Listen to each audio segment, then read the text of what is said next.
যোনটো গাঁৱলৈ যোৱা ৰাস্তা এইটো আৰু একচুৱেলি ক'বলৈ গ'লে এইটো এটা কথা ৰিজাৰ্ভ আৰু ইয়াত যোনটো যোৱা এমাহ আগৰ পৰা যি ধাৰাসাৰ বৰষুণৰ ফলত যি পানী নদীৰ পানীটো যি সোঁতৰ কাৰণে যি গৰাখহনীয়া হৈ গ'ল, ইয়াত শ বিঘা মাটি ৰিজাৰ্ভৰ মাটি নদীয়ে উটাই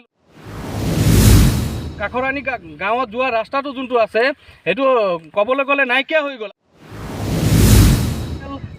স্বাস্থ্যৰ পৰা লৈ কিনে শিক্ষা ক্ষেত্ৰত তেওঁলোকৰ সৰু ল'ৰা ছোৱালী আজি আহিবৰ কাৰণে তেওঁলোকৰ বিপদ হৈ গৈছে। কিলেকি এটা এই ৰাস্তা দি তেওঁলোকে জংঘলৰ ৰাস্তা দি যায় তেওঁলোকৰ ছেফটিৰ কাৰণে।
নমস্কাৰ সকলোকে মই গোৰ্খা টুডে 24x7 স্বাগতম জনাইছোঁ।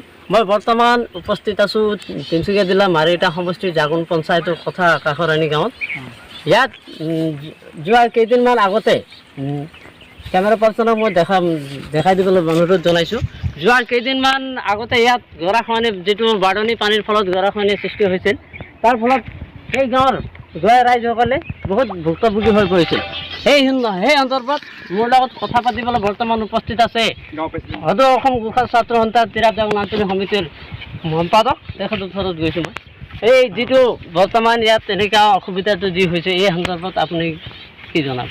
হয়, আমি দেখি পাইছোঁ যে এইটো আমাৰ তিনিচুকীয়া জিলা মাৰিটা সমষ্টিৰ যোন আমাৰ কথা কাকৰানী যোনটো গাঁৱলৈ যোৱা ৰাস্তা এইটো আৰু একচুৱেলি ক'বলৈ গ'লে এইটো এটা কথা ৰিজাৰ্ভ আৰু ইয়াত যোনটো যোৱা এমাহ আগৰ পৰা যি ধাৰাসাৰ বৰষুণৰ ফলত যি নদীৰ পানীটো যি সোঁতৰ কাৰণে যি গৰাখহনীয়া হৈ গ'ল, ইয়াত শ বিঘা মাটি ৰিজাৰ্ভৰ মাটি নদীয়ে উটাই লৈ গ'ল আৰু লগতে এই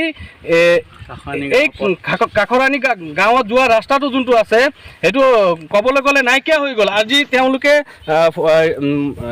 ফৰেষ্ট লগত কথা পাতি কিনে তেওঁলোকে এটা সৰু ৰাস্তা ওলাই লৈছে আৰু মই চৰকাৰক দাবী জনাব বিচাৰিছোঁ যে এইটো এটা ৰিজাৰ্ভৰ মাটিটো সংৰক্ষিত কৰিবৰ কাৰণে তেওঁলোকে ইয়াত প্ৰটেক্টেড যোনটো আমাৰ ডেম এইটো মাথাউৰি ছিষ্টেমটো যোনটো এটা মানে ভালকৈ লগাই কিনে এইটো জংঘলৰ মাটি সুৰক্ষিত কৰিব লাগে আৰু লগতে এই জংঘলৰ পৰা যোৱা মানুহবিলাকে যি ঘৰ আছে আমাৰ কথা কাকৰানী, তেওঁলোকৰ যি যোৱা বৰষুণৰ ফলত যি অৱস্থা তেওঁলোকৰ পানী বাঢ়ি কিনে যি অৱস্থা হৈ গ'ল, তেওঁলোকক চৰকাৰে যথোপযুক্ত সহায় আৰু তেওঁলোকৰ মেডিকেল পৰা স্বাস্থ্যৰ পৰা লৈ কিনে শিক্ষা ক্ষেত্ৰত তেওঁলোকৰ সৰু ল'ৰা ছোৱালী আজি আহিবৰ কাৰণে তেওঁলোকৰ বিপদ হৈ গৈছে।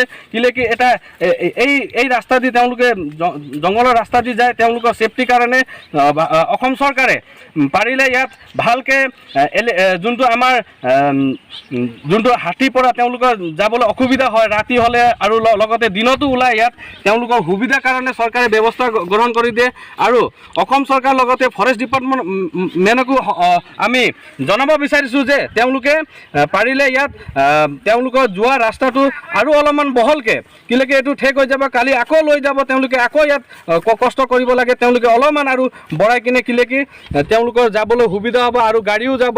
আৰু লগতে চৰকাৰক এটা দাবী জনাই দিছোঁ যে তেওঁলোকৰ হোৱা ৰাস্তাটো বেয়া হৈ গ'ল আৰু চৰকাৰে পাৰিলে অতি সোনকালে তেওঁলোকৰ ৰাস্তা বনাই দিবলৈ ব্যৱস্থা কৰি দিয়ে যেন।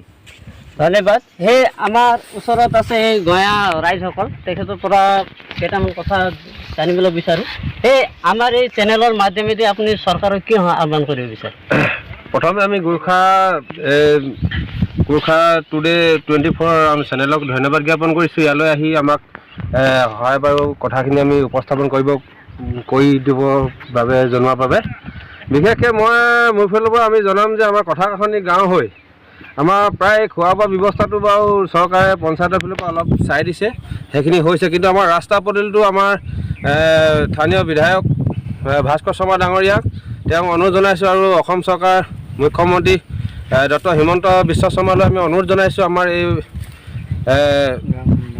সাংবাদিকৰ তৰফৰ পৰা আপোনালোকৰ চেনেলৰ তৰফৰ পৰা আগবঢ়াই দিয়ে যেন এই ৰাস্তাটো আমাৰ চৰকাৰীকৰণ কৰি দিব লাগে। আমি প্ৰতি বছৰ আমি নিজৰ গাঁৱৰ মানুহে লাগি বনাই থকা হৈছে, সেইকাৰণে চৰকাৰীকৰণ কৰি দিবলৈ মোৰ পৰা বিনম্ৰ অনুৰোধ মুখ্যমন্ত্ৰী ডাঙৰীয়ালৈ আৰু আমাৰ ভাস্কৰ শৰ্মা বিধায়ক ডাঙৰীয়ালৈ। ধন্যবাদ।